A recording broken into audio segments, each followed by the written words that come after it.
رات کے 12 میں کسی نے کوئی کانفرنس سجائی ہوئی ہے، ایک خطاب ہے، 10 ہیں، 5 ہیں، سب نے آدھا گھنٹہ منٹ بس 2-4 باتیں سوئے برکت کے لیے کرنی ہوتی ہیں، اور انفرادی طور پر تو ہم ان کا کوئی پہلو بھی مکمل نہیں کر سکتے۔ انفرادی طور پر، اجمالی طور پر 2-4 باتیں ہم سوئے برکت کے لیے کرتے ہیں تاکہ قیامت کے دن ان عظیم ہستیوں کی جو نسبت ہے، جو ارادت ہے، جو ان کی معیت ہے، اللہ ہمیں نصیب فرما دے، اور ہمارے دامن میں اور کیا ہے، کچھ بھی نہیں ہے، تو ان کی معیت میسر آئے گی، ہمارے لیے بخشت کا ذریعہ بن جائے گا۔ تو میں نے جو حضرت عثمانی غنی رضی اللہ تعالیٰ عنہ کے بارے سے گفتگو کی تھی، اس پر اس آیت کریمہ کو میں نے تلاوت کیا، اسی کو میں نے آج بھی تلاوت کیا ہے۔ یہ سورۃ حج ہے، آیت نمبر 41 ہے۔ اللہ تعالیٰ اس میں بڑی پیاری بات فرما رہا ہے۔ اللہ تعالیٰ فرما رہا ہے، درمیان میں نے پچھلا جمعہ تقویٰ پر میں نے گفتگو کا پھر بڑا آغاز کیا تھا، اور انشاءاللہ اس کو آگے انشاءاللہ چلائیں گے۔ بڑی خوبصورت گفتگو ہے، بندے کی زندگی کو نکھارنے کے لیے، مزین کرنے کے لیے، بندے کی زندگی خوبصورت بنانے کے لیے تقویٰ ایک خاص عمل ہے، خاص دولت ہے، خاص ایک نعمت ہے جس کو بھی ملتی ہے، اور قرآن و سنت کا نچوڑ یہ تقویٰ ہے۔ کیا ہے؟ تقویٰ۔ اور جس بندے کو تقوی کی دولت مل جاتی ہے، تقوی کی نعمت مل جاتی ہے، وہ بہت خوش نصیب ہے، وہ بڑے مقدروں کا مالک ہے۔ اللہ تعالیٰ ہم سب کو تقوی کی دولت سے مالا مال فرمائے۔ اللہ تعالیٰ نے اس آیت کریمہ میں جو بات فرمائی بڑی خوبصورت ہے۔ اللہ تعالیٰ فرما رہا ہے کہ وہ لوگ اہل حق ہیں، وہ لوگ اہل حق ہیں کہ جن کو زمین میں حاکم بنایا جائے، نگران بنایا جائے، امیر بنایا جائے، پھر وہ خود بھی نماز پڑھیں، پھر نماز کا نظام قائم کریں، خود بھی زکوٰۃ کی ادائیگی کریں اور زکوٰۃ کی ادائیگی کا نظام قائم کریں، خود بھی نیکی کریں اور لوگوں کو نیکی کی دعوت دیں، خود بھی برائی سے رکیں اور لوگوں کو برائی سے منع کریں، روکیں۔ یہ 4 عمل اس اہل حق حاکم کے ہیں جس کے اندر یہ 4 صفتیں ہیں۔ وہ حاکم ہے، وہ سربراہ ہے، وہ نگران ہے، وہ امیر ہے۔ اگر اس میں یہ 4 صفتیں ہیں تو اللہ تعالیٰ نے اس کو اہل حق کہا، وہ اہل حق ہے، وہ حق پر چلنے والے۔ اور حق کیا ہے؟ وہ 4 صفتیں آپ نے سن لی ہیں۔ اور اللہ تعالیٰ پھر فرما رہا ہے کہ وَلِلَّهِ عَاقِبَةُ الْأُمُورِ، باقی رہا کہ کاموں کے نتیجے کس کے پاس ہیں، تو اللہ تعالیٰ فرما رہا ہے ہر کام کا نتیجہ میرے پاس ہے، میں نے کسی کو نہیں دیا ہے۔ امیر المومنین حضرت عمر فاروق رضی اللہ تعالیٰ اور حضرت عثمانی غنی رضی اللہ تعالیٰ نے ان کی پیچھے زندگی بیان کی تھی، وہ بھی وقت کے خلیفہ رہے، آپ بھی وقت کے خلیفہ رہے، لیکن الحمدللہ ان کی تقریباً 10 سال کچھ مہینے کچھ دن خلافت علی دور فاروقی رضی اللہ تعالیٰ، اور دور عثمانی بھی تقریباً 12 سال تک رہی، لیکن الحمدللہ یہ امامت بھی کرواتے تھے اور خطابت بھی کرتے تھے، مسجد نبوی میں نماز بھی پڑھاتے تھے اور جمعے کا خطبہ بھی دیتے تھے۔ اور اگر حقیقت میں دیکھا جائے نا تو یہ بات یاد کرنے والی ہے کہ جو وقت کا سربراہ ہوتا ہے نا، وہ ملک کی مرکزی جو مسجد ہوتی ہے نا، مرکزی، اس کا وہ امام اور خطیب بھی ہوتا ہے، نماز پڑھائے گا۔ لیکن خلفائے راشدین کے پاس حضرت امام حسن، امام کے پاس خلافت رہی، جب پھر وہ دینداروں کے ہاتھوں سے نکلی، دنیا داروں کے ہاتھوں میں آئی ہے، پھر آپ کو دیکھ لیں پوری دنیا میں کیا حال ہو رہا ہے، کیا تماشا لگا ہوا ہے، اللہ تعالیٰ معاف کرے۔ تو دیکھیے اس وقت تک ہم قرآن و سنت کی تعلیمات کا نظام نہیں بنا سکتے جب تک ہمیں علم ہی نہ ہو، ہمیں علم ہی نہ ہو۔ علم ہوگا تو کچھ کریں گے، جب مسائل میں یاد نہیں ہے تو ہم کیا نظام بنائیں گے، نظام کبھی نہیں بنا سکیں۔ تو میں ایک بات کر رہا تھا کہ حضرت عمر فاروق رضی اللہ تعالیٰ عنہ تمام صحابہ کرام رضی اللہ تعالیٰ اجمعین آقا علیہ السلام کی مرید ہیں، آپ مرید بھی ہیں اور مراد بھی ہیں۔ آقا علیہ السلام نے اللہ تعالیٰ سے مانگ کر لیا ہے، اور پھر جب مانگا ہے تو ساتھ یہ بھی کہا ہے کہ اے باری تعالیٰ کہ اگر یہ مل جائیں تو تیرے اسلام کو تقویت مل جائے گی، عزت مل جائے گی۔ کیا عزت مل جائے گی؟ آج اگر ہمارے پر فتویٰ لگا دیا جائے کہ جناب یہ شرک ہے، یہ فلاں شرک ہے، ایسا مطلب بات یہ ہے کہ تو جس نوٹ پہ کہہ دیا تم کی تصویر نہ ہو تو اگر اس دکان پہ چلائے تو چل جائے گا. انہوں سے فون کر دینا کہ بندہ پکڑا گیا دہلی نوٹ لے کے آ گیا. باپ قید اعظم کے بغیر تیرا گزارا نہیں ہے. اللہ کو خیال کر. اگر ہم اللہ والوں سے پیار کرتے ہیں, اللہ والوں سے محبت کرتے ہیں, اللہ والوں کے پاس جاتے ہیں, ہماروں کے پاس بیٹھنا ہے, نسبت و ارادت ہے, اس لیے کرتے ہیں کہ وہ اللہ والے ہیں, ان کا تعلق رب کے ساتھ. تو جنہوں نے ساری دنیا سے اپنے آپ کو کٹا اور کٹ کر جب اللہ تعالیٰ کے ساتھ رشتہ محبت جوڑا تو پھر اللہ تعالیٰ فرماتا ہے پھر میری ساری خدائی تیرے, تو میرے لیے میں. جب ہم ان کے ساتھ محبت کرتے ہیں, پیار کرتے ہیں, تو الحمدللہ یہ ہمارے لیے دنیا اور آخرت بخشش کا ذریعہ ہے, کامیابی کا ذریعہ ہے. تو میں عرض یہ کر رہا تھا کہ حضرت عمر فاروق رضی اللہ تعالیٰ جب اللہ تعالیٰ کی بارگاہ سے مانگا تو یہ جملہ استعمال کیا کہ اے باری تعالیٰ ان کے ذریعہ سے اسلام کو عزت عطا فرما. آگے چلے گی حدیث میں کوٹ کرتا ہوں, ابھی آتی ہے. حضرت عمر فاروق رضی اللہ تعالیٰ عنہ جب اسلام میں داخل ہوئے ہیں تو انہوں نے سارا کچھ اسلام کے لیے قربان کر دیا, سارا کچھ. اور اگر یہ وقت کے خلیفہ بنے ہیں تو پھر دور فاروقی 10 سال کچھ مہینے کچھ دن گزرے ہیں. دور فاروقی بڑا ہی شفاف گزرا, دور فاروقی بڑا شفاف گزرا. میں نے یہاں تک پڑھا ہے کہ جب حضرت عمر فاروق رضی اللہ تعالیٰ کا وصال شریف ہوا تو اللہ تعالیٰ کے دربار میں پیش ہوئے تو اللہ تعالیٰ نے فوراً اپنی طرف فرمایا عمر رضی اللہ تعالیٰ عنہ میں تے رب کہتا ہوں کہ تیری ساری حکومت شفاف ہو, شفاف. اور کچھ روایات میں آتا ہے کہ ایک رسی, کیا ایک رسی جس کو ہم لگام بھی کہتے ہیں کہ جانور کے لگام, وہ گم ہوئی تھی اور ایک پل بنی تھی, اس پل کی وجہ سے کہ بکری بنی بندے کی. آپ کی پوری حکومت میں, پوری دور خلافت میں, دور فاروقی میں یہ 2 کام ہوئے. اللہ تعالیٰ فرمایا کہ یہ 2 کام ہوئے ہیں, باقی تیری ساری حکومت شفاف گزری ہے. تو حضرت عمر فاروق کہتے رہتے اللہ تعالیٰ کہ یا رسول اے باری تعالیٰ اگر یہ میرے علم میں نہیں آیا, نہ میرے علم میں لایا گیا, اگر یہ میرے علم میں ہوتا تو یہ کام نہ ہوتا, میرے علم میں نہیں آیا. تو اللہ تعالیٰ فرمایا اے میرے پیارے عمر رضی اللہ تعالیٰ عنہ میں تیرے اوپر راضی ہوں, تیرے اوپر راضی ہوں اس واسطے کہ تیری ساری حکومت شفاف. کیا گزری ہے؟ شفاف. آئیے محترم, اب انشاءاللہ وقت تھوڑا ہے, 2-4 باتیں کرنی ہیں کے حوالے سے, بڑی خوبصورت باتیں ہیں. اللہ تعالیٰ ہمیں عمل کی توفیق عطا فرمائے. میں عرض کر رہا تھا کہ حضرت ابی بن کعب رضی اللہ تعالیٰ عنہ یہ ایک بڑے دل قدر صحابی ہیں. انہوں نے 3 انعام جو میرا آقا صلی اللہ علیہ وسلم نے بیان کیے ہیں ان کی ذات کے لیے وہ بیان کیے ہیں. آپ کہتے ہیں کہ قال رسول اللہ صلی اللہ علیہ وسلم اول من یصافحه الحق واول من یسلم علیہ واول من یاخذ بیدہ فیدخلہ الجنہ. میرے آقا صلی اللہ علیہ وسلم نے فرمایا قیامت کے دن سب سے پہلے جس کے ساتھ اللہ تعالیٰ مصافحہ کرے گا وہ میرا عمر ہے. قیامت کے دن سب سے پہلے اللہ تعالیٰ جس کے ساتھ مصافحہ فرمائے گا. دیکھیں اللہ تعالیٰ کے ہاتھ نہیں ہے, اللہ تعالیٰ ہاتھوں سے پاک ہے, اس کی اعضاء نہیں ہے, اس کی اعضاء وہ نور ہے. اللہ نور السماوات والارض, وہ نور ہے, اس کے اعضاء نہیں ہے. لیکن دیکھیں اللہ تعالیٰ نے کائنات کی ہر چیز کو پیدا کیا ہے. فرمایا کن ہو جا, لہو اس کے لیے کن فیکون, وہ ہو گئی, ہونے لگی, ہو رہی ہے, بس کن فرمایا.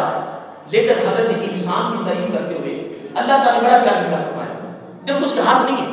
فرمایا خلقت بیدیا, میں نے حضرت انسان کی تخلیق اپنے ہاتھوں سے کی ہے. کس سے کی ہے؟ آپ نے اپنے ہاتھوں سے کی جب اس کے ہاتھ.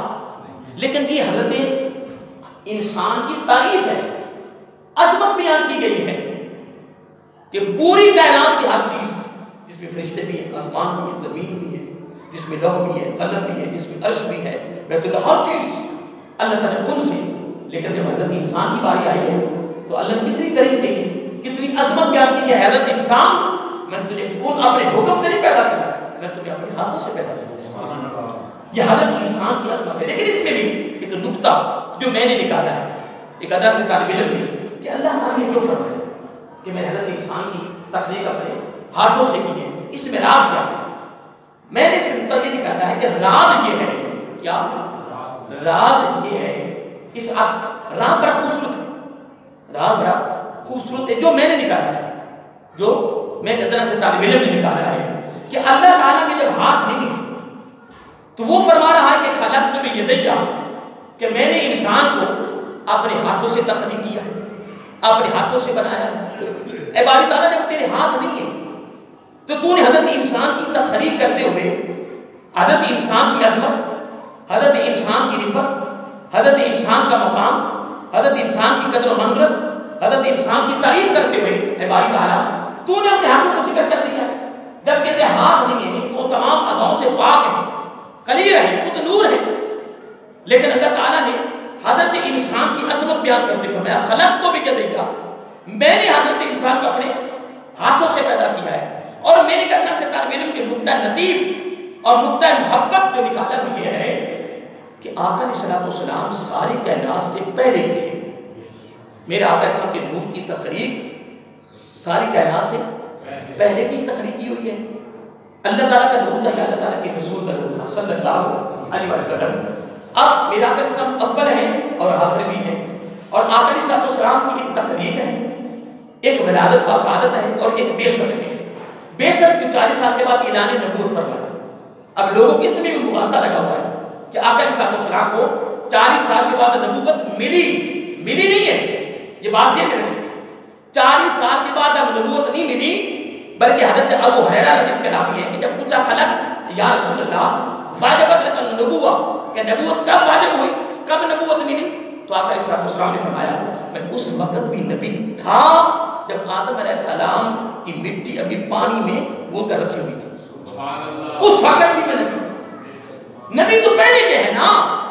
اب لوگوں کو مغالطہ یہ پڑا ہے کہ 40 سال کے بعد نبوت ملی ہے, لیکن یہ بات ذہن میں رکھ لیں 40 سال کے بعد نبوت نہیں ملی بلکہ 40 سال کے بعد آپ نے اعلان نبوت فرمایا. یہ فرق ہے, اعلان نبوت آپ نے فرمایا, یہ فرق ہے. میں ایک بات کر رہا تھا کہ آقا علیہ السلام کی تخلیق تو بغیر قانون کے ہوئی.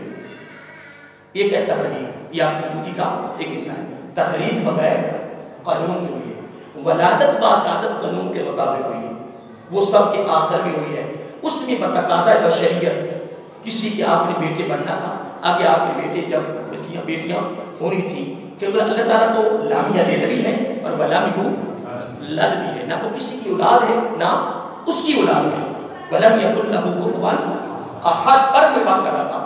اب آقا علیہ السلام نے بتقاضا بشریت ولادت با سعادت اس کی مناسبت سے آپ نے آنا تھا, تو کس میں آئے؟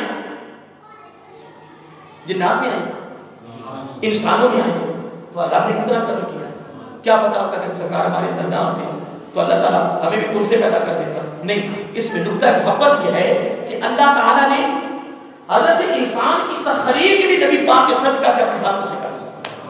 فرمایا تمہیں صدقہ میرے ہاتھوں کی فضیلت کا جو ملا ہے, جو صدقہ میرے ہاتھوں کی فضیلت کا ملا ہے, وہ بھی صدقہ میرے محبوب کا تمہیں ملا کہ تمہارے اندر میرے محبوب علیہ السلام نے تشریف لایا تھا.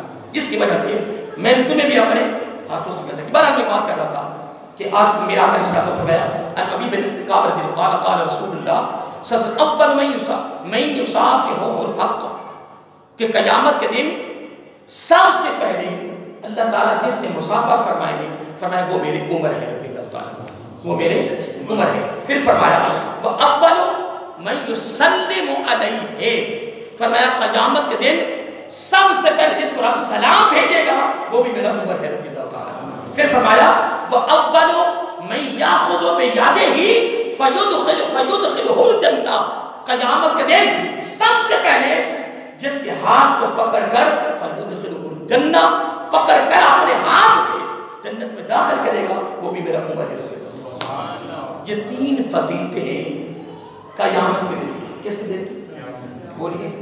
یہ قیامت کے دن کی 3 فضیلتیں اور 3 ڈگریاں اور 3 عظمتیں, 3 عہدے جو اللہ تعالیٰ فاروق اعظم رضی اللہ تعالیٰ عنہ کو عطا فرمائیں گے.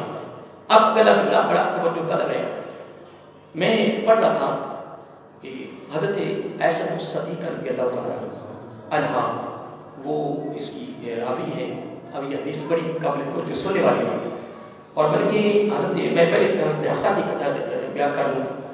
ان سدیسہ مولات حفصہ رضی اللہ تعالیٰ عنہ قالت قال رسول اللہ ان الشیطان لم یلقى عمر منذ اسلم الا خر لوجهه. یہ حضرت سدیسہ حضرت حفصہ رضی اللہ تعالیٰ عنہ کی یہ خادمہ تھی. کیا تھی؟ خادمہ تھی. یہ حضرت حفصہ رضی اللہ تعالیٰ عنہ نبی پاک کی بیوی اور حضرت عمر فاروق رضی اللہ تعالیٰ کی صاحبزادی ہیں.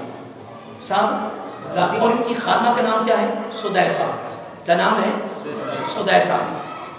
تو سدیسہ خود بیان کرتی ہیں کہ میں نے پیارے آقا علیہ السلام کی زبانی نبوت سے سنا ہے کہ جس دن سے میرے عمر نے اسلام قبول کیا ہے، شیطان جب بھی میری عمر کی آگے سے گزرتا ہے تو اپنی گردن جھکا لیتا ہے. وگرنہ شیطان اللہ تعالیٰ معاف فرمائے. شیطان تو بڑا بدبخت ہے، بڑا بدبخت. اس نے بڑے بڑوں کو فرگلایا، بڑوں بڑوں کو. اب تلبیس ابلیس کتاب ہے، ابلیس تلبیس کتاب جو حضرت ابن جوزی نے لکھی رحمۃ اللہ علیہ، علامہ ابن اور علامہ ابن جوزی علیہ رحمہ حافظ حدیث گزری، نبی پاک کی مکمل حدیث کو حفظ کیا. اور میں نے ایک دن محدثین جب میں مطالعہ کر رہا تھا، کسی محدث کو 2 لاکھ حدیثیں یاد ہیں، کسی کو 3 لاکھ حدیثیں یاد ہیں، کسی کو 10 لاکھ حدیثیں یاد ہیں، کسی کو 50,000 حدیثیں یاد ہیں، کسی کو کتنی. میں اللہ قربان کیا ہے. پھر متن کے ساتھ، پھر راوی کے ساتھ، سکہ رجال کے ساتھ مکمل حدیثیں یاد ہیں. امام بخاری کو 3 لاکھ حدیثیں یاد ہیں. اور پھر یہ فقط کردار مردوں کا نہیں ہے، خواتین کے اس میں بڑا کردار ہے. ام المؤمنین عائشہ صدیقہ رضی اللہ تعالیٰ عنہا کے پاس روزانہ صحابہ کرام اپنے مسائل لے کے آتے ہیں. اور میں ایک دم یہاں بیان کیا تھا کہ 8,000 صحابہ کے شاگرد تھے. اور حضرت عائشہ صدیقہ رضی اللہ تعالیٰ عنہا خامد بیوی کے بریکی کے مسائل پر بھی صحابہ کو کھلی چھٹی دی ہوئی تھی. فرمایا عائشہ سے شرمانا نہیں ہے، عائشہ سے شرمانا نہیں ہے کہ یہ ام المؤمنین ہے کہ میں نبی پاک کی بیوی ہوں. میں نے اپنے آقا علیہ السلام سے خامد بیوی کے درمیان کے مسائل بریکی کے سارے میں نے اپنے آقا سے حاصل کر لیے ہیں. اب تمہارا کوئی مسئلہ ہو تو میرے پاس آئے، شرمانا نہیں ہے. تم پوچھو، میں بتاتی ہوں تاکہ قیامت تک میری آقا کی امت کو فائدہ ہو. سبحان اللہ. معمولی کام نہیں، بقدر پردہ پانا ہوتا تھا. ایک دفعہ جناب سینکڑوں صحابہ کرنا بیٹھے، کوئی سوال کر رہا ہے، کوئی سوال کر رہا ہے، کوئی سوال کر رہا ہے، کوئی علم حدیث کا کر رہا ہے، کوئی علم الفقہ کا کر رہا ہے، کوئی علم الطب کا کر رہا ہے، کوئی علم الکلام کا کر رہا ہے، کوئی علم الادب کا کر رہا ہے، علم الصرف کا کر رہا ہے، علم تفسیر کا کر رہا ہے. کوئی اتنے سوال ہوتے تھے. حضرت عائشہ صدیقہ رضی اللہ تعالیٰ عنہا ایک سوال کا جواب دیتے. حضرت حفصہ رضی اللہ تعالیٰ عنہ نبی پاک کی بیوی اور حضرت عمر فاروق رضی اللہ تعالیٰ عنہ کی صاحبزادی، مسائل دینا بتائے گا، لیکن سب سے زیادہ علم اور حدیث کے روایت میں دوسرا درجہ حضرت عائشہ صدیقہ رضی اللہ تعالیٰ عنہ کا. یعنی خواتین کا کردار ہے دین کی اشاعت کے لیے. اور وہ کتنی خوش نصیب خواتین ہیں کہ جو آقا علیہ السلام کے دین تم نہ پھیلائیں، نہ درس بنائیں، نہ لوگوں کو دیں، خود تو پڑھیں. اور وہ کتنی خوش نصیب عورتیں ہیں کہ جو ہر وقت قرآن سنت کا مطالعہ کرتی رہتی ہیں، کو کتاب کھول کے پڑھتی رہتی ہیں اور آخر کی فکر میں لگی رہتی ہیں. تو ہماری خواتین کو کیا ملے؟ ہماری خواتین کے پاس بات ایک کی بات ٹی وی لگا ہو جناب، ڈرامے دیکھیں گے جناب، موبائل بیڑا غرق کر کے سب کا، اور ہم بھی خوش ہو رہے ہیں، ہم بھی خوش ہو رہے ہیں، لگے ہوئے ہیں موبائلوں میں. لیکن یاد رکھیں کہ اگر یہ معاملہ ہے تو یہ محبت کی طرف بڑھے گا. تو المرء مع من احب الیہ، آقا علیہ السلام نے صاف فرما دیا ہے کہ قیامت کو اسی کی معیت، اسی کی رفاقت، اسی کا ساتھ ملے گا جس کے ساتھ دنیا میں محبت کرو گے. تو دوستوں دنیا کے کنارہ ہے، دنیا اگر ختم ہو جائے گی. ہم نے فیصلہ کر لیا ہے اور سبق دے رہا ہوں آپ کو بھی، اپنے آپ کو بھی سبق دے رہا ہوں، فکر عطا کر رہا ہوں اپنے آپ کو بھی اور کو بھی دے رہا ہوں. ہم نے ان سے محبت نہیں کرنی جو قیامت الٹے لٹکائے گئے، جو حساب و کتاب میں پھنسے ہو نہیں، ہم ان سے محبت کریں گے جن کو اللہ تعالیٰ قیامت کا فرمائے گا آج میزان پر تمہارا کوئی حساب نہیں، بغیر حساب آپ کی جنت میں داخل ہوگا۔ اگر آج ہم ان کے نقش قدم پہ چلیں، ان کی سیرت، ان کا کردار، ان کی اعمال، ان کے افعال ہیں، ان کی سیرت سامنے رکھیں، ہم اس کے مطابق زندگی بسر کریں، اتباع کی صورت میں، محبت کی صورت میں، ایک فکر کی صورت میں، تو انشاءاللہ عزیز اللہ تعالیٰ مہربانی فرما دے گا۔ اور ہمارے دامن میں ہے کیا؟ کچھ بھی نہیں ہے۔ حضرت عمر فاروق، مجھے ایک قول یاد آ رہا ہے، ابھی میں یہ حدیث مکمل کرتا ہوں، حضرت سدیس صاحب، حضرت عمر فاروق رضی اللہ عنہ فرماتے ہیں قرآن کو سنبھالو، یہ جملہ اپنے دامن میں رکھو۔ یہ جملہ بہت بڑا ہیرا ہے جو فاروق اعظم رضی اللہ کی زبان مبارک سے نکلا ہے۔ فرمایا قرآن کو سنبھالو، قرآن کے دامن کو پکڑ لو، علم کے چشمے بن جاؤ گے۔ اللہ قرآن کو سنبھالو، قرآن سے پیار کرو، قرآن کا دامن پکڑ لو، قرآن کے ساتھ وابستہ ہو جاؤ، قرآن کے ساتھ لگ جاؤ۔ فرمایا میں عمر کہتا ہوں رضی اللہ تعالیٰ عنہ، جو قرآن کے ساتھ لگ گیا، وابستہ ہو گیا، وہ خود علم کا چشمہ بن جائے گا۔ اگلا جملہ بھی سن، اس کا اگلا ایک اور حصہ نہیں ہے، یہ بڑا قول، اس کو امام احمد بن حنبل رحمۃ اللہ تعالیٰ نے اپنی کتاب الزہد میں اس کو لکھا، الزہد میں، بلکہ الزہد کو خریدو اور گھر میں رکھو۔ الزہد ایک ایسی کتاب ہے تصوف کی، تزکیہ نفس کے لیے، کہ جو بندہ اس کا مطالعہ کرتا ہے نا، میرا یقین ہے کہ اندر بار بھی حق ہو جائے گا، کسی کے لیے اس کا خیال برا بھی نہیں ہوگا، ہر وقت نظر قبر میں رہے گی، ہر وقت آخر کے فکر میں رہے گا۔ امام صاحب نے الزہد کتاب لکھ کے میرے آقا کی امت پہ احسان کر دیا۔ الزہد اگر نہ ٹائم ملے تو آپ کو سوتے وقت بس ایک